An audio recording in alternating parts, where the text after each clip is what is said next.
हाँ जी साहब, जनाब अली कंप्यूटर की कथा में क्लास नंबर 4 में आप सभी लोगों का स्वागत है। मैं हूं संभव जैन और अपन शुरू करेंगे कथा कंप्यूटर की। पहला सवाल आपकी स्क्रीन के ऊपर ये है कि देखो भैया, मेरे टेलीफोन नेटवर्क से और उनके तारों से, जो टेलीफोन के तार पार हुए हैं, उनसे अगर मान लो आपको डेटा ट्रांसमिशन करके, डेटा का संचारण करके इंटरनेट चलाना है, तो कौन सी टेक्नोलॉजी इस्तेमाल करोगे? देख रहा है विनोद, टेलीफोन से इंटरनेट चलाना है।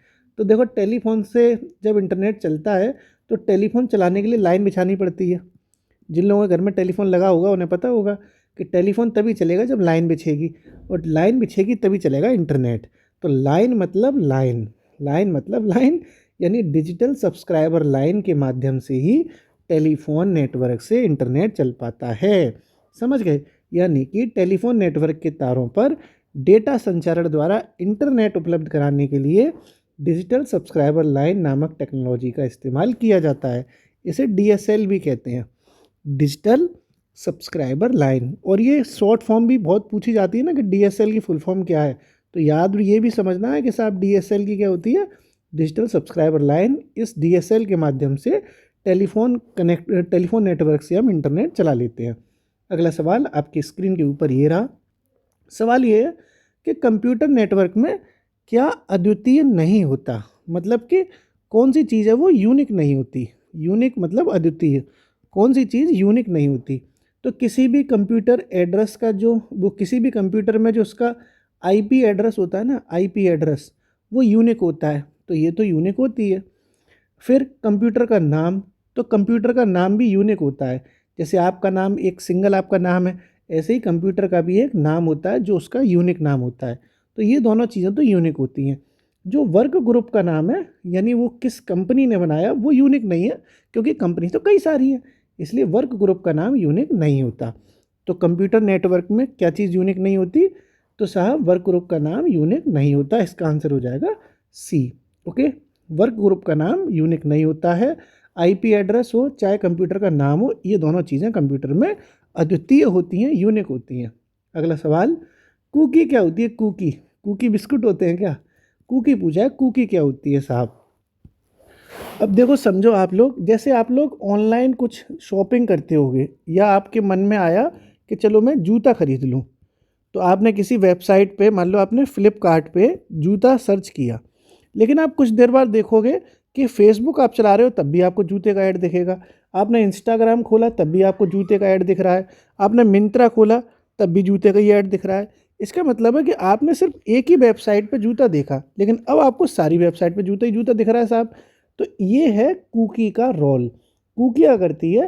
कुकी क्या करती है, आप पर नज़र रख रही है कि आप क्या देख रहे हो। ठीक है, लड़कियों के लिए बड़ा अच्छा इस्तेमाल होती है साहब। एक लड़की किसी पर कोई कपड़े देख रही है और हर एक वेबसाइट पर उसे कपड़े कपड़े नज़र आने लगते हैं, फिर हम लड़कों का खर्चा होता है कि नहीं।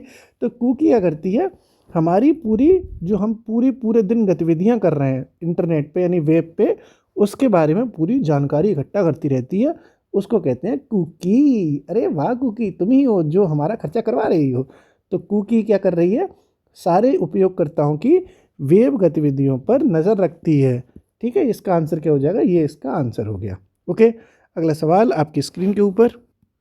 अगला सवाल ये आपकी स्क्रीन के ऊपर है कि निम्नलिखित में से क्या कंप्यूटर प्रणाली से संबंधित नहीं है? यानी चार ऑप्शन है, इनमें से कौन सा जो है कंप्यूटर से संबंधित नहीं है।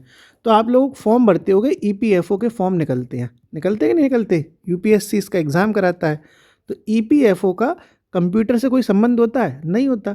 ईपीएफओ जो संस्थान है उसका संबंध होता है कर्मचारियों के, कर्मचारी जितने काम कर रहे हैं उनके बीमा से संबंधित होता है। ईपीएफओ की जो फॉर्म भरते हो आप, एक नौकरी है ना एक तरीके से ये, तो ये जो ईपीएफ है ये बीमा से संबंधित होती है। इसकी फुल फॉर्म होती है employment employment provident fund, provident fund, ये इसकी फुल फॉर्म होती है ईपीएफ की। ठीक है, तो ये जो है वो कंप्यूटर प्रणाली से संबंधित नहीं है। तो आंसर तो इसका ये हो गया, ईपीएफ जो कि एम्प्लॉयमेंट प्रोविडेंट फंड है, इसका दूर दूर तक कंप्यूटर से कोई रिलेशन नहीं है। बाकी ये पीपीपी क्या होता है साहब? तो ये एक प्रोटोकॉल है, इसका मतलब होता है point two point protocol, point two point protocol, ये इसका मतलब हो गया। एफटीपी क्या होता है? सभी जानते हैं इसका, तो file transfer protocol, file transfer protocol, ये इसका मतलब हो गया। और यूआरएल क्या होता है? यूआरएल का मतलब होता है uniform resource locator, uniform resource locator. ये फुल फॉर्म वगैरह बहुत आती हैं तो इसीलिए मैंने लिखवा भी दी। ठीक है, इसका मतलब सवाल ये था कि कंप्यूटर में कौन संबंधित नहीं है, तो ईपीएफ संबंधित नहीं है, यानी एम्प्लॉयमेंट प्रोविडेंट फंड संबंधित नहीं है। ये देखो एक्सप्लेनेशन में मैं सब कुछ लिख के देता हूँ ताकि जो आपके पास ये पीडीएफ जब जाएगी तो आपको सब कुछ लिखा हुआ मिलेगा, आप टेंशन मत लो। अगला सवाल आपकी स्क्रीन के ऊपर ये रहा कि ISDN ये क्या करता है? ISDN क्या करता है साहब? तो सबसे पहले ISDN की फुल फॉर्म ही देख लो, ये क्या करता है। इसकी फुल फॉर्म होती है, ये जो फुल फॉर्म से आपको सब कुछ समझ में आ जाएगा। इसकी जो फुल फॉर्म है वो होती है इंटीग्रेटेड एस से होता है सर्विसेज, इंटीग्रेटेड सर्विसेज डिजिटल, और एन से होता है नेटवर्क।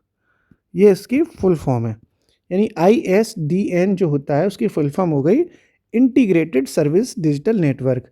यानी ये सारी सर्विसेज, चाहे वो आपकी ध्वनि हो, चाहे वो आपकी वीडियो हो, चाहे वो डेटा हो, कोई भी तरह की सर्विस है उसको वो एक साथ भेज सकता है। इंटीग्रेटेड है ना, एकीकृत, एक ही बार में वो सारी तरह की सर्विसेज, चाहे वो टेक्स्ट हो, चाहे वो ऑडियो हो, चाहे वो वीडियो हो, कुछ भी हो, वो सब तरह की सर्विसेज भेज सकता है। यानी इसका आंसर क्या हो जाएगा? ये ध्वनि भी भेज सकता है, वीडियो भी भेज सकता है, डेटा भी भेज सकता है, सब कुछ संचारित कर सकता है साथ साथ। इसके जो बाकी ऑप्शंस थे वो ये थे कि केवल ध्वनि भेज रहा है, केवल वीडियो भेज रहा है, केवल डेटा भेज रहा है। नहीं, वो केवल कुछ नहीं, वो सारी चीज़ें साथ में भेज रहा है। इसलिए इसका आंसर हो जाएगा ISDN का सारी चीज़ें, चाहे वो ऑडियो हो, वीडियो हो, डेटा हो, कुछ भी हो। अगला सवाल आपकी स्क्रीन के ऊपर ये रहा, निम्नलिखित में से कौन सा एक ऐसा उपाय नहीं है जिससे एक वायरस आपके कंप्यूटर को संक्रमित कर सकता है? इस सवाल का मतलब ये हुआ कि ये जो 4 तरह के काम दिए हैं, इनमें से कौन सा ऐसा काम नहीं है जिससे आपके कंप्यूटर में वायरस आएगा। यानी कि कंप्यूटर में वायरस ना आए, इसके लिए इनमें से आप कौन सा काम सेफली कर सकते हो। यानी आपने इनमें से कौन सा ऐसा काम करेंगे तो करने के बाद भी कंप्यूटर में वायरस नहीं आएगा। तो हम लोग जब PDF बनाते हैं, लिखा है ना PDF, जैसे आपने कोई PDF बनाई या कोई फाइल बनाई तो क्या वायरस आता है? नहीं आता ना। हम PDF बना रहे हैं, आप भी अपने मोबाइल में PDF बना सकते हो या कोई फाइल बना सकते हो, तो क्या वायरस आ जाता है? नहीं आता। वायरस कब आता है? जब हम कोई म्यूज़िक या कोई फाइल या कोई फ़ोटो शेयर करते हैं, साझा करते हैं। जब हम कोई चीज़ शेयर करते हैं तो वायरस आ सकता है। जैसे आपके मोबाइल में वायरस था, आपने शेयर करके मेरे मोबाइल में कोई इमेज डाल दी, तो इमेज के साथ साथ वायरस भी आ जाएगा।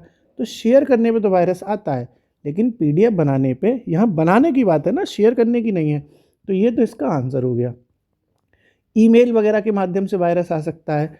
ऑनलाइन आप गेम खेल रहे हो, निःशुल्क फ्री में ऑनलाइन पे कोई गेम खेल रहा है, आपका बच्चा वगैरह कोई गेम खेल रहा है, तो गेम के थ्रू भी वायरस आ जाता है। लेकिन PDF बनाने से कभी वायरस नहीं आता। अगर आप PDF शेयर कर देते हो तो वायरस आ सकता है, लेकिन अगर PDF आप बना रहे हो तो वायरस नहीं आएगा। इसलिए इसका आंसर यही हो जाएगा। अगला सवाल आपकी स्क्रीन के ऊपर ये रहा कि निम्नलिखित में से कौन सा वेब ब्राउज़र नहीं है। ये सवाल इतना अच्छा है कि लोग इसमें 99% गलती कर देंगे। लोग क्या कहेंगे कि गूगल वेब ब्राउज़र है, तो मान लेंगे हाँ है। नहीं, गूगल वेब ब्राउज़र नहीं है। गूगल तो एक सर्च इंजन है। गूगल तो दोस्तों एक सर्च इंजन है, वेब ब्राउज़र थोड़ी नहीं है। ठीक, हम लोग तो गूगल पे चीज़ें सर्च करते हैं। तो इसका आंसर हो जाएगा ए, गूगल सर्च इंजन है, वेब ब्राउज़र नहीं माना जाता। ओके, तो ये इसका आंसर हो गया। अगला सवाल आपकी स्क्रीन के ऊपर ये रहा, ई-कॉमर्स, ई लर्निंग, ई बैंकिंग, एम कॉमर्स, ये जो टर्म आप देखते रहते होगे अखबारों में, ये किस प्रकार की सेवाएं हैं, कौन सी सेवाएं हैं? ई कॉमर्स कैसी सेवा है? ये हमारी ई सेवा है। ये इंटरनेट के माध्यम से होती है, लेकिन ऑप्शन में देखो दोनों है, इंटरनेट सेवाएं हैं या ई सेवाएं हैं, क्योंकि यहाँ पर ई वर्ड लगा है और ये UPSSC का एक PYQ है। और इस PYQ का जो आंसर UPSSC ने दिया था वो दिया था ई सेवाएं। आयोग ने अपनी आंसर की में इसका आंसर ई सेवाएं माना था। आप भी और हम भी इसका आंसर ई सेवाएं मानेंगे। यानी ई कॉमर्स हो, ई लर्निंग हो, ई बैंकिंग, ये सारी चीज़ें जो चलती रहती हैं वो क्या है, वो किस प्रकार की सेवाएं होती हैं, वो होती हैं ई सेवाएं, ई सर्विसेज हैं ये। ओके, अगला सवाल आपकी स्क्रीन के ऊपर ये रहा, ऑप्टिकल फाइबर के काम करने के पीछे कौन सा सिद्धांत काम करता है, यानी कुल मिला के ऑप्टिकल फाइबर है वो किस प्रिंसिपल पे काम करता है। तो यार ये बिल्कुल सिंपल है, साइंस का ये सवाल है, साइंस में कई बार ये सवाल आ चुका है। ये टोटल रिफ्लेक्ट वाला नहीं होता, इंग्लिश में कहते हैं टोटल रिफ्लेक्ट, क्या कहते हैं हिंदी में, तो कहते हैं कुल आंतरिक परावर्तन, हिंदी में कहते हैं कुछ, वो इंग्लिश में कहते हैं टोटल, यार इंग्लिश तो एक तो कठिन बहुत होती है, टोटल इंटरनल रिफ्लेक्शन कहते हैं इसको, टोटल याद आ गया देख लो है ना, टोटल इंटरनल, यहाँ लिख रहा हूँ ये टोटल इंटरनल रिफ्लेक्शन, इस प्रिंसिपल पे ये काम करता है अपना ऑप्टिकल फाइबर।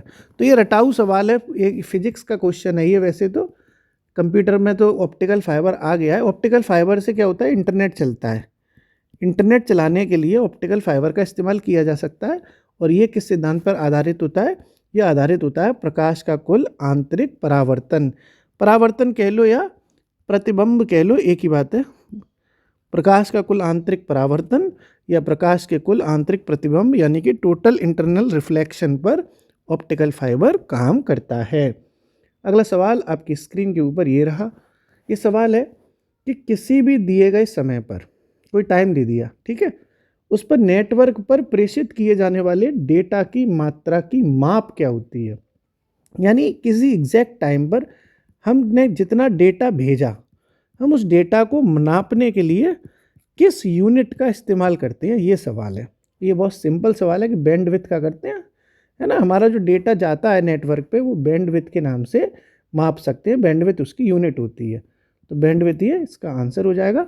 और बैंडविड्थ को भी अगर नापना है तो कैसे नापते हैं, इसकी क्या यूनिट है बैंडविड्थ को नापने की, इसकी यूनिट होती है बिट्स पर सेकेंड, बिट्स पर सेकेंड।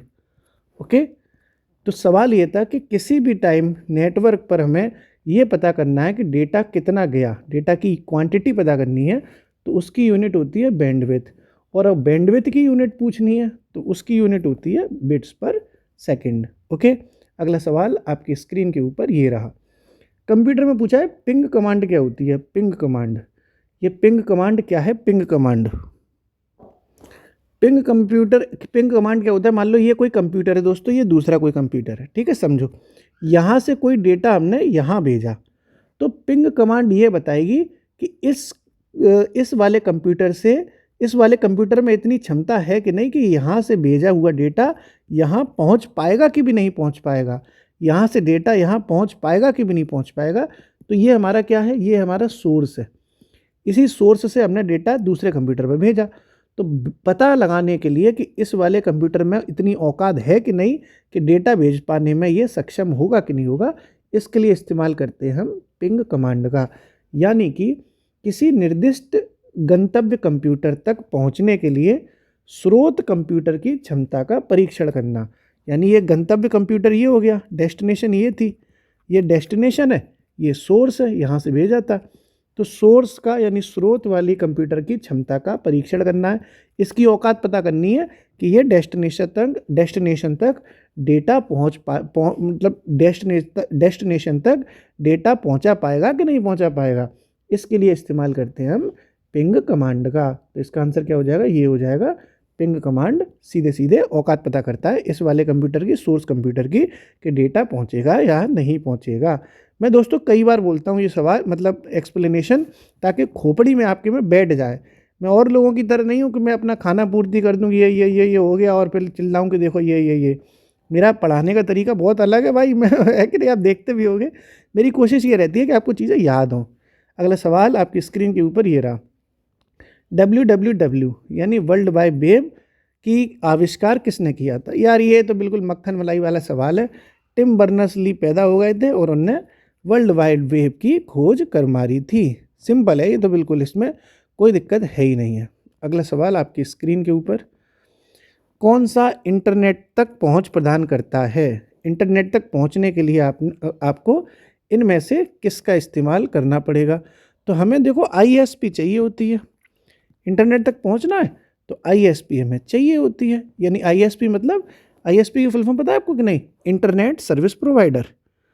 इंटरनेट सर्विस प्रोवाइडर, जब नाम में ये है इंटरनेट की सर्विस प्रोवाइड करा रहा है, नाम में ये पूरा है, तो इंटरनेट तक हमें पहुंचा भी देगा। भाई इंटरनेट की सर्विस ही तो प्रोवाइड करा रहा है ISP, तो इंटरनेट तक पहुंचा रहा है, तो बी इसका आंसर हो गया ISP। अगला सवाल आपकी स्क्रीन के ऊपर ये रहा कि क्या चीज़ एक कंप्यूटर या प्रोग्राम होता है, इनमें से कौन सी चीज़ एक तरह का कंप्यूटर या प्रोग्राम है जो सर्वर से जुड़कर जानकारी का अनुरोध करता है। यानी इनमें से कोई एक ऐसा ऑप्शन है जो एक तरह का प्रोग्राम है जो कि क्या काम करता है, जो सर्वर से जुड़ेगा और जानकारी की भीख मांगेगा, भैया हमें वो बता दो कि तुम्हारे घर में चक्कर किनका चल रहा है। मतलब ये खुफिया जासूस टाइप का जो रिक्वेस्ट करता रहता है हाथ जो जुड़ के, भैया वो हमें बता दो क्या चल रहा है। तो ये होता है क्लाइंट। क्लाइंट देख रहा है विनोद, देख रहा है विनोद, क्लाइंट बन बन के आते हैं हमारे पास और हमसे मांगते हैं हमारी जानकारी कि भैया बता दो कितने बच्चे हैं तुम्हारे, तुम्हारी शादी हो गई, हमने सुना है भैया तुम्हारा चक्कर चल रहा है, एक लड़की के संग तुम्हें देखा था हमने उस दिन कंपनी गार्डन में कि नहीं। तो ऐसे क्लाइंट बन बन के आएंगे हमारे सामने।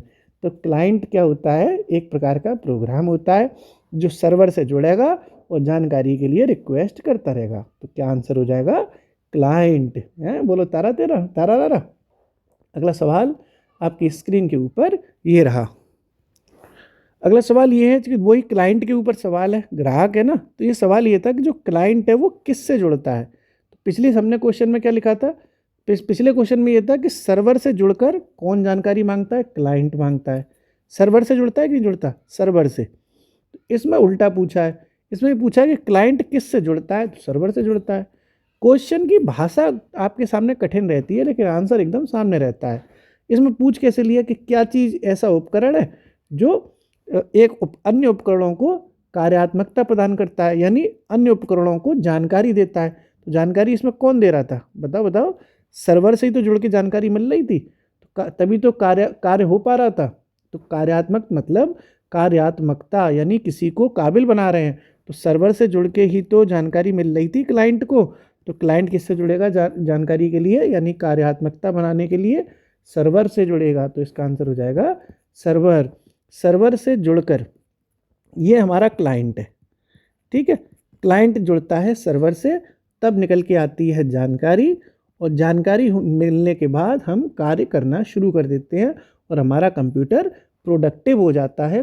कार्यात्मकता यानी कि प्रोडक्टिविटी देने लगता है। आंसर हो गया सर्वर।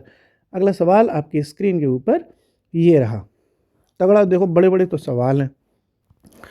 इस पूरे सवाल में ये पूछा गया है कि जो लैन वैन मैन और क्लाउड्स होते हैं, यानी आप जानते ही हो कि लैन मैन वैन तो जानते हो ना, local area network, wide area network, metropolitan area network, इतना तो आपको ऑलरेडी पता ही होगा।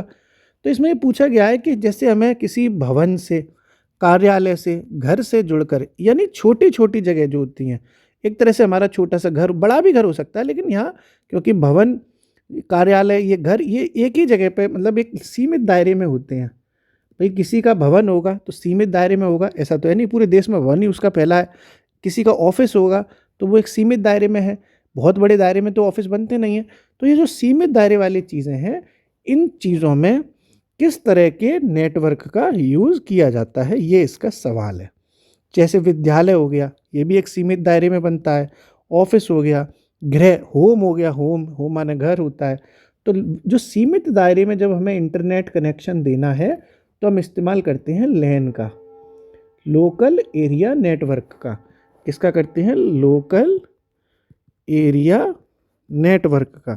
सीमित दायरे में चलेंगी ना चीज़ें इंटरनेट के लिए, तो आंसर हो जाएगा लोकल एरिया नेटवर्क। अगला सवाल आपकी स्क्रीन के ऊपर ये रहा। अगला सवाल दोस्तों आपका बहुत तगड़ा सवाल है, लेकिन मैं इसको ईजिली समझा रहा हूँ। इसमें पूछा गया है कि इसमें से कौन सा एप्लीकेशन ऐसा है, देखो हिंदी टफ होती है, इंग्लिश थोड़ी ईजी हो जाती है कंप्यूटर में। तो कौन सा ऐसा एप्लीकेशन है जो single graphical interface, single graphical interface मतलब कोई एक सिंगल कोई गाना मान लो या कोई इमेज मान लो, एक सिंगल ग्राफिकल इंटरफेस है, यानी एक कोई इमेज है, सिंगल इमेज, ओके। उस पूरे इमेज में प्रदर्शित एकल नवीन सेवा, यानी कि मान लो ऐसे समझो, ये आपका कोई एक फ़ोटो हो गया, जो क्या हुआ, ये फ़ोटो हो गया आपका सिंगल ग्राफिकल इंटरफेस। इसमें एक सिंगल फ़ोटो है, इसमें ये आपका हो गया फ़ोटो। इसी में प्रदर्शित एकल नवीन सेवा, एकल नवीन सेवा, एकल को क्या कहते हैं, सिंगल, यानी इसमें कुछ आपका दिख रहा होगा, जो एक कोई चीज़ दिख रही होगी, यानी ये आपके इंटरफेस था, इसमें कोई एक चीज़ दिख रही है, यानी एकल नवीन सेवा, इसमें एक चीज़ दिख रही है। इस दिखने के बाद इसको वो बहु सेवाओं में, यानी एक ही जो चीज़ थी आपकी, आपका एक कोई फ़ोटो था, उसको वो बहु सेवाएं, यानी बहुत सारी फ़ोटोज़ में कन्वर्ट कर दे। बहु सेवा का मतलब क्या होता है, तुम्हारी बहु सेवा नहीं कर रही है, ठीक है, बहु मतलब मल्टी, कई सारा, कहते हैं ना बहु, बहुमुखी, मतलब बहुत सारा, बहुत के लिए वर्ड यूज़ किया जाता है। तो जो हमारा एक फ़ोटो है, एक फ़ोटो को हमने इस तरीके से बना दिया कि उसका मैशअप कर दिया। आप जानते ही होंगे, गानों का मैशअप किया जाता है, फ़ोटोज़ का मैशअप किया जाता है, कि कोई एक फ़ोटो था, हमने उस फ़ोटो को कई तरीके के एंगल में बांट के हमने उसका मैशअप बना दिया। तो इसको कहते हैं मैशअप, कि हमारे पास एक सिंगल ग्राफिकल इंटरफेस था जिसमें एक फ़ोटो दिख रही थी, हमने उस फ़ोटो को सृजित कर दिया, क्रिएट कर दिया कई सारी सेवाओं के रूप में, और इसको कहते हैं मैशअप, जो आजकल हम सभी बनाते हैं। एक गाने से हमने कई सारे गाने बना दिए, मैशअप कर दिया, एक फ़ोटो से हमने कई फ़ोटो बना दिए, यानी उस फ़ोटो का हमने मैशअप कर दिया। फ़ोटो के लिए कोलाज भी कहते हैं, लेकिन यहाँ पर बात कहीं फ़ोटो की तो हो नहीं रही है, इसलिए कॉमन वर्ड है उसका मैशअप। समझ गए। अगला सवाल आपकी स्क्रीन के ऊपर ये रहा, क्रॉलिंग, इंडेक्सिंग और रैंकिंग शब्द किससे संबंधित हैं। हम लोग कहते हैं क्रॉलिंग हो गई साहब, इंडेक्सिंग हो गई, रैंकिंग हो गई, तो ये किससे संबंधित शब्द हैं। जब आप गूगल खोलोगे, गूगल, तो आप वहाँ पर क्या क्या चीज़ें सर्च कर रहे हो, ठीक है, उस सर्च की रैंकिंग डिसाइड होती है, कि साहब आपने सनी लियोनी खूब सर्च करी साहब इंटरनेट पे, है कि नहीं, वह तो है, ऐसे कई लोग होंगे जो सनी लियोन को सर्च करते होंगे। आपको पता है एक टाइम ऐसा था जो गूगल पे सनी लियोन को सर्च करने के लिए सनी लियोनी की जो रैंकिंग थी वो नंबर 1 चल रही थी, तो सभी ने की होगी, है कि नहीं, धुआं तो मचा ही देते सब के सब। तो रैंकिंग हो गया, इंडेक्सिंग हो गई, क्रॉलिंग हो गई, ये ऐसे शब्द हैं जो किसी न किसी सर्च इंजन से संबंधित होते हैं। सर्च इंजन, एक गूगल सर्च इंजन है, और भी सर्च इंजन है, आप जो जैसे ओपेरा करके एक भी सर्च इंजन आता है, अलग अलग तरह के सर्च इंजन है। तो गूगल पे यानी किसी सर्च इंजन पे जब हम कुछ सर्च करते हैं तो उसकी अपनी एक रैंकिंग डिसाइड हो जाती है, एक पूरा इंडेक्स बन जाता है उसको, यानी ये क्रॉलिंग, इंडेक्सिंग और रैंकिंग जो शब्द हो जाएंगे वो सर्च इंजन से संबंधित हो जाएंगे। सर्च इंजन ऑप्शन में ये था, तो इसका आंसर हो जाएगा बी, सर्च इंजन। ठीक है साहब, तो ये सर्च इंजन से संबंधित हो गए। अगला सवाल आपकी स्क्रीन के ऊपर ये रहा। अगला सवाल है, स्टार टोपोलॉजी में कंप्यूटर को संयोजित करने के लिए, किसमें, स्टार टोपोलॉजी, ठीक है, स्टार टोपोलॉजी में कंप्यूटर को संयोजित करने के लिए निम्नलिखित में से किस उपकरण का प्रयोग किया जाता है। यानी स्टार टोपोलॉजी में हमें कंप्यूटरों को संयोजित करना है, एडजस्ट करना है, तो हम किस डिवाइस का यूज़ करेंगे। तो एक डिवाइस होती है जिसका नाम होता है दोस्तों हब। हब जो एक डिवाइस है, इस डिवाइस का यही काम होता है कि वो स्टार टोपोलॉजी, स्टार समझ रहे हो, जैसे मान लो स्टार कैसे बनता है, तारा कैसे बनता है, तारा ऐसे बनता है, कैसे बनेगा तारा, तारा सितारा बनता है, तारा बना लोगे यार, हम तो तारा बनाना नहीं जानते, ऐसे बन जाए स्टार, तारे जो आसमान में होते हैं, मतलब एक कंप्यूटर स्टार की तरह कैसे बनेगा यार, मैं बना नहीं पा रहा। मान लो यही एक स्टार मान लेते हैं, ये आपका एक स्टार मान लो, ऐसे सड़ा सा स्टार बना दिया तारा हमने। तो मान लो एक कंप्यूटर ये है, एक कंप्यूटर ये रखा है, कि ये कई सारे कंप्यूटर रखे हैं, ये स्टार फॉर्म में रखे हैं, अलग अलग मतलब कंप्यूटर थे जो एक एक स्टार की फॉर्म में रखे हैं, तारे की फॉर्म में रखे हैं। अब इन्हीं सारे कंप्यूटरों को हमें आपस में कनेक्ट करना है, ठीक है, एडजस्ट करना है, कनेक्ट करना है, आपस में कनेक्शन देना है। तो हम किस डिवाइस का यूज़ करेंगे, हब डिवाइस का यूज़ करेंगे। यानी स्टार टोपोलॉजी में अगर हमें कंप्यूटरों को कनेक्ट करना है, संयोजित करना है, तो हमें किस डिवाइस का यूज़ करना है, हब डिवाइस का, हब डिवाइस यूज़ होती है। और इसके बाद आज का आखिरी सवाल आपकी स्क्रीन के ऊपर ये रहा कि ADSL ADSL, ADSL जानते हो क्या होता है? ये होता है एक तरीके की सब लाइन है, ये टेलीफोन की जैसे लाइन बिछती है ना, तार बिछते हैं, ऐसे ये टेलीफोन की एक लाइन है। तो ये इसकी फुल फॉर्म जो होती है वो मैं लिख दे रहा हूँ, बहुत इंपॉर्टेंट है।